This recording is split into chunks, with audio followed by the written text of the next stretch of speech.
কাজী সাহেব আপনাকে কখন বলেছি বিয়ের কাজটা শুরু করতে? আপনি এখনো কেন বসে আছেন? জি জি জি, দাঁড়ান। আমার কেন যেন মনে হচ্ছে আপনি কিছু একটা গোপন করছেন। মানেটা খুবই পরিষ্কার, পারমিতা না আসা পর্যন্ত এখানে কোনো বিয়ে হবে না। আমি সেটা হতে দেব না। এই ছেলে, বাইরের মানুষ হয়ে তুমি আমাদের ব্যাপারে নাক গলাচ্ছ কেন? আপনারাই তো বললেন আপনারা আমার ফ্যামিলি মেম্বারের মতো, মানে আমার আপনজন।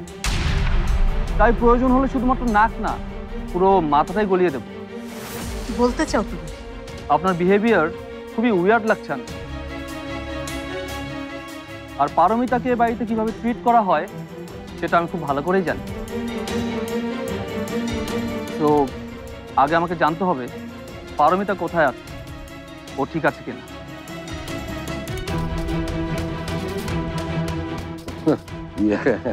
এই শুধু শুধু সহজ কাজটাকে জটিল করছো কেন?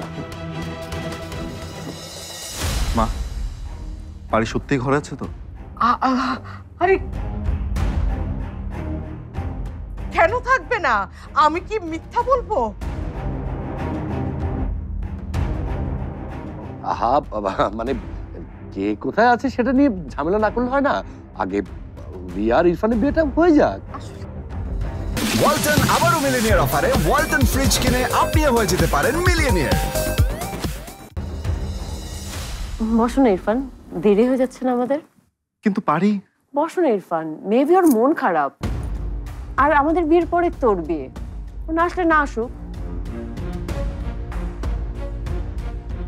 আমাদের বিয়ের পরে আমরা নিজেরা গিয়ে ওকে নিয়ে আসবো, ঠিক আছে? না, এখন ওকে নিয়ে আসা দরকার। ইরফান, আপনার আসার কোনো দরকার নেই। এখানে একটা শুভ কাজ হচ্ছে, সেটাকে শেষ হোক। পারমিতা কোথায় আছে সেটা আমি দেখছি। এই ছেলে, দাঁড়াও।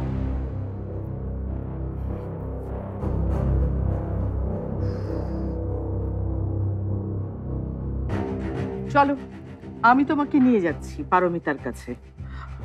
রহমান ভাই, আপনারা বিয়ে পড়ানো শুরু করেন।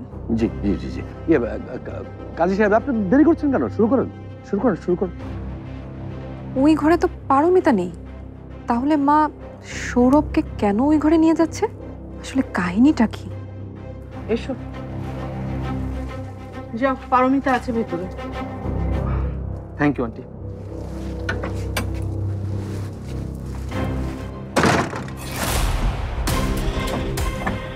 আপনি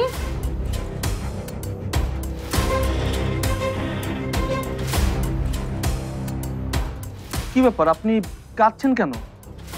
পারমিতা কোথায়? আপনিও জানেন না ছোট ভাবি কই?